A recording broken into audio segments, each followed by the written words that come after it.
Hello, everybody out there on YouTube. We are the Middle-Aged Guys, and we are back again with another edition of what we have been playing this week. Let's get the introductions out of the way. I am the Reverend. The theme here. I'm Grey Mouse 1. And just like usual, this particular video is about what we had the time to actually go ahead and enjoy out of our middle-aged lives when it comes to our favorite hobby in all the world. And we're just going to run through the games, our quick thoughts, feedback, no real reviews or anything like that. And if you have any thoughts on them, well, you can feel free to leave a comment below. All right? So what are the counts we're looking at, guys? I've got 6 in front of me. I got 7. As well, I 7. All right, so you guys can wrestle it out and decide who goes first. Wow. I'm a beat-em-up fan, as everybody should well know by now. I used to rent this a lot for some freaking reason. Batman Returns for the Super Nintendo. Yes, it's a beat-em-up. It's one player. I mean, it goes after the movie, so there's no Robin, so that's completely acceptable. And throwing motherfuckers in the background, the graphics, the sound, the music, the soundtrack kicks a lot of ass for Super Nintendo standards because it actually gives you the feel of, yeah, they really modeled the music after the movies. You know, back then, the Batman and Batman Returns series. Love the game. Yes, it gets repetitive, but what beat 'em up doesn't after a while. So, yeah, play this for the Super Nintendo if you haven't already. Awesome. I guess that would make you next, Grey Mouse. What do you got for us today? Awesome. So I jumped in the Wayback Machine. I'm not talking about the one on the internet, but anyway, the Wayback Machine. And I picked up my Game Boy. And I played a series that I really enjoy playing, and I enjoyed playing it as a kid. And the soundtrack's not half bad either. The game that I'm talking about, or the series that I'm talking about, is Bugs Bunny Crazy Castle. Ooh, okay. So that's what I said. I jumped in the Wayback Machine. Dang. And I'm a puzzle fan. It's not really a puzzle, kinda. It is and it's not. I mean, you got to go through. But the coolest thing is there's a lot of people that there's a lot of people that say this game's too simplistic. But I think that's its charm, is that, you know, you get to actually meet the characters of Looney Tunes that are trying to keep that damn rascally rabbit away from his carrots. Wabbit. And, yeah, so I really enjoyed playing these games this week, and I highly recommend them. Definitely pick them up. One thing I want to point out, the Game Boy version is superior to the NES version, and it, especially when it comes to the soundtrack. That's fun. Yeah, it has more music tracks on the Game Boy version than it did on the Nintendo version. Yeah, would you like to shoot you now, or wait till you get home? Shoot me now. All right, Rev, you're next because we're just going to start quoting. Yep. All right. Before we go down that path, you know, that it always leads back to baseballs for some reason. Well, yeah. Before we go down the wabbit hole? Something like that. Okay. I actually continue playing a lot of the games that I was playing last week or last few weeks. One that's been a normal mainstay and has been like literally, you know, and like I said, this particular cartridge has not left my my 3DS XL. Not only have I been playing Bejeweled 3, but of course, like I said, Honey Pop, which is a great fucking game, no matter what the content is. Those are the games that I've been playing. You know, with Bejeweled, whatever my session is done, it's like playing Lightning or Ice Storm or anything like that. You know, you could sit there, you could play through.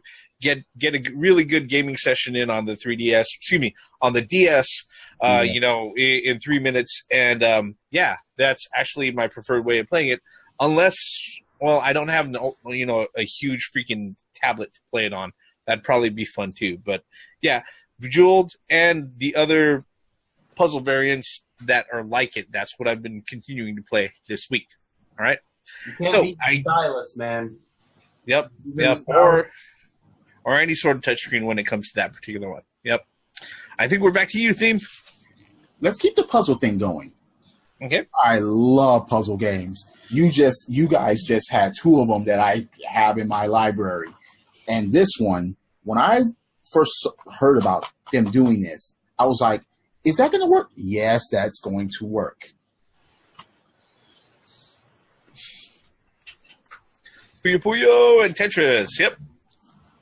A lot of people didn't know about Puyo Puyo. I knew about Puyo Puyo since the 90s. And, of course, Tetris since the 80s. Putting them together, the game modes on how you can switch back and forth between the games. And I'm like, yes, and more yes. You talk about getting in the zone of a puzzle. You have to play that game in order to really, really appreciate it. Yes, it has them individually, but to have them together and to have them switch on you, or to have Puyo Puyo pieces and Tetris pieces all at the same time and trying to figure things out, is a beauty. It is a beauty crossover type of puzzle game, and I recommend it to anyone that are definitely into puzzles. Oh. And surprisingly enough, it's a Sega game. Right. Yep. All right. So I'm going to jump into the Wayback Machine again. And this game got a lot of flack because it was kind of a game that didn't really catch on. It had good reviews, but one of those games that a lot of people don't really like. What I'm talking about is Metroid 2 for the Game Boy. Really? It's a tough game, especially coming off of the NES version of it. This one's a lot different than, I mean, it's apples and oranges pretty much, and it's completely different. This time you're hunting the Metroid larva, and as you get further and further in the game, it still has to say it's still Metroid. You know, you still got to get your energy tanks, you still got to find your weapons. Don't get me wrong about that. But a lot of people, they're like, you know, they were kind of turned off of it because it wasn't like it's not a tradition. I can't even say that now. It wasn't like its predecessor in any respect, except that you had to power up your suit to get through and find missiles and energy tanks. But yeah, I beat this game. It's a great game. And I was really, really happy that they made a follow-up on it, or I think they did. So this is kind of in conjunction. Mm-hmm. Metroid on the 3DS. Please pick this up. Samus has different moves where you could actually block, and it puts a whole new game mechanic on the Metroid series. And it kind of has a lot more lore in this game that this game should have had. But with the technology back in the 80s, I mean, come on. Or the 90s? Early 90s, yeah. I mean, come on. So, yeah, I played both. Because after I was sitting there playing this, I was like, wait a minute. Let me play this version. So, yeah, that's why I have both of them. Cool. Hey, cool. A lot of people didn't even, well, I'm going to continue with what you're saying. That's a canon story. And you found out it was canon when you played Metroid 3, a.k.a. Super Metroid. Right. Which was really impressive first time. I wouldn't say a lot. I mean, people ignored this title. Because people didn't have it. People didn't get it for the Game Boy, or they just didn't play it. So they didn't think it was an actual sequel, but it was. I still love the Spider Ball, though. And you didn't see that return for a long, long time. Yep. Well, let's continue on with a little bit of the retro theme that we've got going. Like I said, a lot of the previous games we had mentioned in another video, in a previous video, there are games that I continue to play through this week.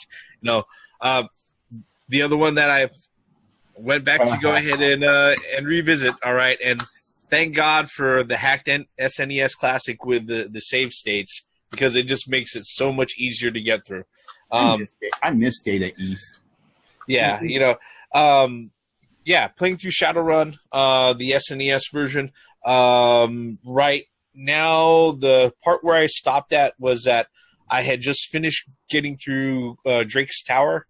I got the best weapons and armor, and I am trying to go through the Anarchy Corporation building. So that's the very last part of the game.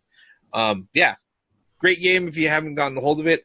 I actually have finally gotten a hold of the Genesis version of Shadowrun. So really? I think once I'm done with this, I am going to attempt to play through the Genesis version and be able to give my honest thoughts on the differences on that. Cool. But yeah, that's my other game, the other game that I've continued on with. All right, Theme, we're back to you, sir. I don't know what negative I can come up with this game except that it's not 2 players. Great beat 'em up. Oh my God. A lot of people didn't even know about the secrets that involved this game. As far as going through secret areas, secret doors, finding all your continues and stuff like that, and extra lives and hearts and everything like that. A lot of people didn't know you can actually spin people until like years later. And I'm like, I found most of that stuff out, within the first couple of weeks of playing the game. But Maximum Carnage, great beat 'em up for the Super Nintendo or the Genesis, if you can get it for the Genesis. But the soundtrack is way better on the Super Nintendo version. It's just, Green Jelly, hats off to you. Because, oh my God, the soundtrack, especially for its time, it's one of the best for the Super Nintendo library. Please play this game. It is great. Beat 'em up. Beat 'em up. Beat 'em up. It's called the instruction booklet. I know that's foreign, but damn, I'm just saying. Those don't come in game packages anymore. In those days, it did. Yeah. Anyway, all right. So my next selection, we're still in that Wayback Machine. I'm not really into the sports games, but this game, I played the season of it multiple times, and it's such a great game. I love it because you could actually you have your when you play enough season, you could actually have a super team, and you can put your super team against another super team, which is pretty cool. What I'm talking about on the NES is RBI Baseball. I mean, what's so cool about it is it's actually a Tengen game, and it's not in that stupid black freaking warped, crooked, weird looking. Is there a version of RBI that came in that? I think there was, if I recall correctly. I think it was. Mm-hmm. But that's the actual Nintendo license. Yeah, and that was my next point that I was making. Anyway, so I spent countless of hours playing against my brothers and also my friends. Love this game. Pick it up. It's still good. It's a great baseball game, especially for the NES. Oh, awesome. All right. Let's see here. Next 2 games. Well, actually, we'll continue on with the games that I've continued to play. Just crawling through, World of Warcraft. I really wish, I kind of wish that I had more time to play this, because I think last time we did this video, I said 2 weeks ago, I said I was a level 21 Ranger. And then a week ago, I said I was a level 22 Human Ranger. This week, I actually broke level 23. I still don't have my fucking mount because they're goddamn expensive. Especially since my character has no way of making any real money. But you know what? If I get that deep into the game, that means I'm actually going to be I'd be playing it on a regular basis enough where I wouldn't be crawling through a level a week. But that aside, if you don't know about WoW, where have you been, really? Yeah, for the last 13 years, it's pretty much been the #1 MMORPG on PC. Yeah. And Battle for Azeroth. If you're somebody who's wants to know why I'm holding up this particular version of it, is that's the latest expansion, and I happen to be working for these guys now, so that's the reason why that's actually the real reason why I'm playing the game. So Yep. I'm just one part removed. All right. Theme, what do you got next, sir? This game caught my attention, but it was, especially back in the day, a lot of people did not know how to get far in it or even pass it. Barts Nightmare for the SNES. Okay. I've actually found all the Bart falls asleep while doing his homework. Yeah, like Bart would do homework.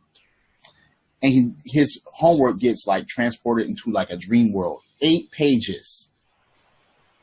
And you have to go into the dream world and find them all. The dream worlds consist of 2 itchy and scratchy levels. You have Godzilla, Bart, and Bartzilla. Like Homer was King Kong and Marge was flying around as a freaking Mothra. You had Indiana Bart. You had 2 stages of that. He was underwater. It's a pretty entertaining game for what it was. Your mission is to stay asleep and find these papers. Then score and how fast you beat the game determined on what grade you got. Right. Because you can find all the papers and still get a B. So it was, I've done that. I was like, wait a minute, I found them all and I got a B? What the hell? And depending on what grade you get, the Simpsons act differently. Like when the paper that your grade is on the refrigerator and everyone's looking at it, everyone's looking, Maggie falls to the ground no matter what. You get a C, Homer smiles. You get a D or an F, everyone's pissed at you. You get a B, Marge smiles. You get an A, Lisa looks back and forth like, what the hell just happened? I mean, yeah, I've gotten an A on that thing, and I just wanted to return back to it because, yeah, people bitch about how hard games now are. Play Bart's Nightmare for the Super Nintendo or the Genesis. But once again, soundtrack, edge goes to the Super Nintendo version. Gray Mouse, you're up, sir. All right. So, in light of what MMORPG you've been playing, I've been playing one of my favorite all-time MMORPGs is Guild Wars. Oh. Now, these are the actual copies of I'm talking about, this is actually the original Guild Wars 2005. Nice. I've been playing Guild Wars 2, but they're doing some things in Guild War where I need to go back to this game, which is cool. They link the lore. I mean, it's the same world. And these are the expansion packs that came with it. So, yeah, I went way back, and actually my character was still there. And, it was just amazing to go back and look at how much the game world and the map overworld has changed from the original Guild Wars and its expansions to Guild Wars 2 and their 2 expansions. So it's amazing. Great game. This is one of the first MMORPGs that was actually free to play. 100% free to play. You didn't have a subscription fee and a monthly subscription, so that was great. You bought the box, and that was it. You didn't have to worry about nothing else. So yeah. Cool. Awesome. All right. The next game that I continued to play over the week, which actually, considering all the games that actually I stuck with playing over the last few weeks, I'm actually kind of surprised because over the last few weeks or last few months, I've actually just been able to dip in the game for like a few minutes to an hour or so, and then just dip out and not even look at it again.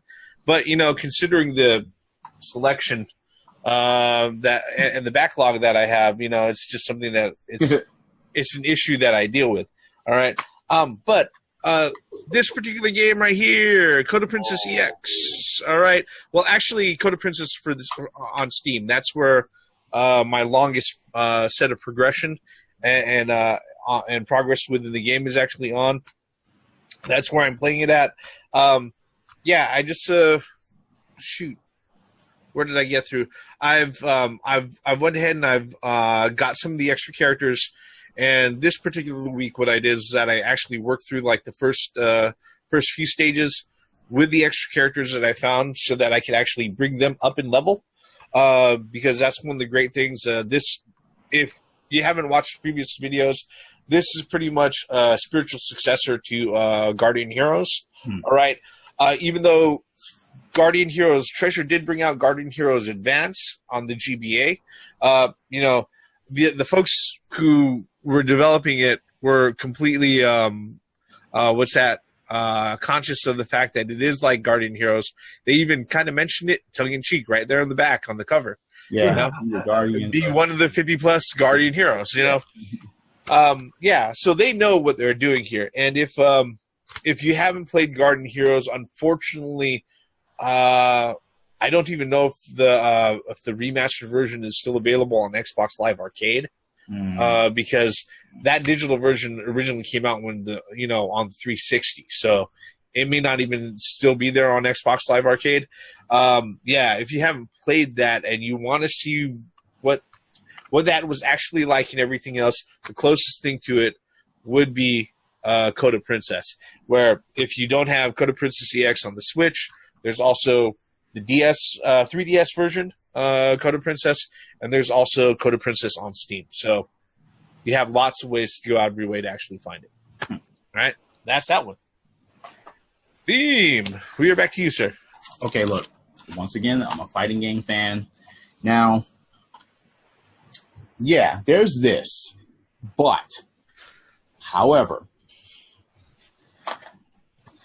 I'd rather play the Dreamcast version of Third Strike. Hands down. This is one of the best and balanced fighting games that have ever hit. The Dreamcast version, once again, in my opinion, is superior to each and every other version that has came out. And that's borderline even including the arcade version. This took the arcade version and made it better for the Dreamcast. I mean, hell. And if you have, like, one of the 6-button controllers like I have, oh my God, we've had wars. Wars, and wars. And if you mess with the dip switches of this game, when you eventually earn them, you can change the game into something else. Like, you can turn on air blocking and turn off the parries. You can actually turn this game into a Street Fighter Alpha if you mess with the dip switches properly. Turning on all the supers at the same time so you can have, like, all 3 of your supers at your disposal. Or have all 6 for Akuma. Just as, example there. But Third Strike for the Dreamcast, one of the greatest games, one of the greatest fighting games of all time, and I still play it for the Dreamcast to this day. Cool. Great Mouse, sir, go ahead. All right, for my next game, again, it's on a handheld, which is pretty much most of the games that I played this week. I've already mentioned it before, but I repicked it up. I am really into the horror genre. I like the horror genre. It's very interesting to me. And it's some of those, I think some of the best storylines are in that genre. So this game that I'm going to show you in a second is from Xseed.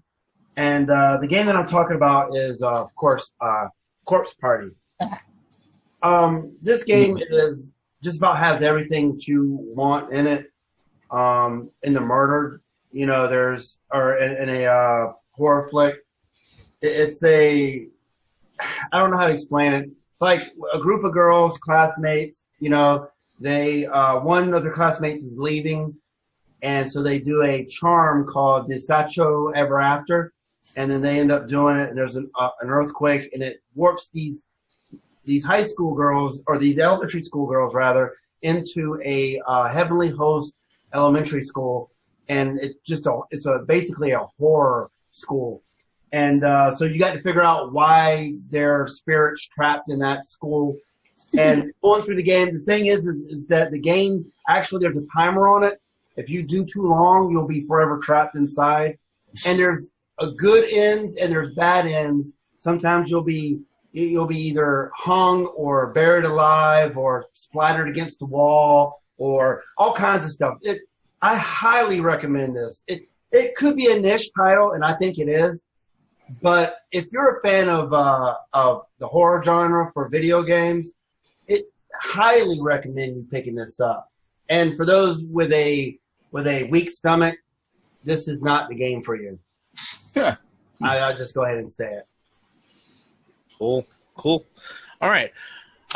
Let's go ahead and let's go on to my next game. I actually picked up some newer games for the Switch, and the first of which that I sat down and I played is a fighting game, and it's actually a fighting game that's consisted of multiple indie game characters, Nice. Blade Strangers, which is put out by Nicalis. All right.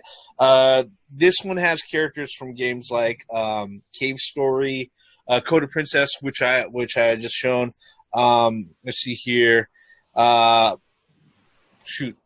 Binding of Isaac, Azure Strike with Gunvolt, multiple different indie games that have been popular over a lot of different platforms, whether it be PSN, Xbox Live, Steam, where a lot of them reside at, and everything else. And Nicalis, who's been responsible for bringing a lot of the smaller indie titles to physical release on the platforms, whether it be the Xbox, PS4, or the Switch, especially, they're the ones who put this one together. And it's a little bit of a wonky storyline and everything else that doesn't make a lot of sense, but it's predicated by a lot of really, really pretty cutscenes, anime-style cutscenes and everything else. But as far as it goes, the one thing about this, the one thing about it is that it's not a very execution-heavy fighting game. Okay, a lot of the commands are simplified and everything else. It's not that the fighting options aren't deep. Okay, there are a lot of moves available to you as you play through. It's just that the commands themselves are a bit simplified. All right. Unfortunately, I haven't had a chance to play it versus against anybody locally. But as far as the AI and the computer goes, I guess the best part that I can say is thankfully it's not cheap as hell, which I can't say about the next game I'll talk about, but I'll get to that in a moment. All right. Theme, what do you got, sir? Wow. Yeah? Had to go back to this. I wish they'd make another one. Damn it. Cain Raziel. Great story. It finally brought them back together. Great story. Great game all the way around. PS2 or Xbox, please play this game. Please. It is great. Gray Mouse. I'm not going to say any more about that. Gray Mouse. Go ahead. For my final game, it could be thrown in as a beat 'em up / action adventure / I guess there's a new genre called Arkham genre. It seems like they're popping up all over the place nowadays. The game that I played, it's a continuation from last week. I've been playing the Marvel SpiderMan for the PlayStation 4. And all I can say is, I mean, the reviews are great. I've enjoyed it. And it's a great game. I highly recommend it. If I talk too much, I'll end up ruining more the game. But I'll just say swinging through New York, you really feel like you're Spider-Man. It is cutscene heavy on some things. Like every time you go and fight petty crime, it's going to have a little cutscene, and then Peter Parker's going to say a snarky line. He's going to go to it and take care of the business. But yeah, whenever you guys get the chance, pick this up. Or, like the other middle-aged guys, are probably going to wait until the definitive X/Venom / all the freaking DLC / in a year and a half. It's going to be a full version. But anyway, I recommend you pick this up. Absolutely. Awesome. All right. My very last game that I have here is also a brand new game that I picked up along with Blade Strangers, and it's also a fighting game. Well, a fighting game in probably the loosest sense of the term when it comes to actually describing the game. But I picked up SEK Heroines. All right. Going through this game, all right, it is very obvious the focus that they went on. And it's not just fan service, but you can sit there and tell how it's laid out, that it is pretty much set up as a platform. I am not going to be surprised that if in 3 months from now they release out 4 more characters for like $20, okay? Because if you go through the character select screen and you see how it's laid out, I think there are slots that are open for at least another 14 characters, okay? Wow. And if you think about all of the SNK fighting games that have, all the female characters in all the SNK fighting games, yeah, they really, really have a very, very small sampling of them because there's 16 fighters in here. Okay, so it's not the deepest roster. But my biggest complaint about this, all right, well, it's kind of two big complaints. First one is the fact that it doesn't run at 60 frames per second. All right, it's not at a lock 60. It can hit 60 frames per second at a time, but it does very, very rarely. Most of the time it plays more around 30 frames. And then the other thing is that they really went ahead and if I said Blade Strangers was simplified, this is even simpler than Blade Strangers. Okay, in the way that it, as far as fighting game mechanics goes, it plays more like an arena brawler, really, than it does a fighting game. Really? All right. Yeah, I mean, yeah, everything is assigned to a button. Blocking is assigned to a button. All right. Wow. Okay. Now the thing about it, the thing about that is that it is still very fun. It does hold a gameplay value, but the one thing that you have to keep in mind is that it is definitely a fucking SNK boss. Excuse me, the SNK game, because the last boss is cheap as shit. All right, the last boss is an input reading, cheating fuck. All right, that's all I gotta say. When it takes me over 16 consecutive tries to go ahead and beat him, when I've been beating his ass all round, and then it just takes him 2 fucking combos to kill me. Yeah, the last boss is cheap as fuck. All right, yeah. On the normal difficulty, he is cheap as fuck. All right, so definitely an SAK game. All right. Okay, was there anyone else who's to go ahead and wrap this up? Still playing these. I'm still playing these. You see them from last week and the week before. Still playing these. And that's all for me. I'm still playing those, so yeah. Yep. Great game. Yep. Is there anything else to throw on the file for you, Grey Mouse, or are you already powered through I'm exhausted, but I could throw this out, though. Sure. Go ahead and throw it out. What do you got? Definitely want to use these to play. Let me pull it out again. That damn Metroid. Oh, yes. Yeah, I'm just saying, because it gives you... I don't like that sort of kind of pay-to-win type. But, I mean, it's just one little energy tank, but it's not the point. It's locked behind damn amiibos. But the good thing is amiibos are easy to find. These are, I don't see how they are.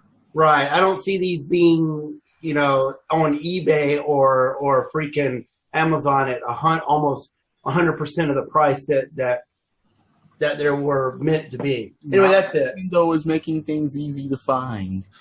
Yeah. Well, at least they're doing something right. But absolutely. Yeah. With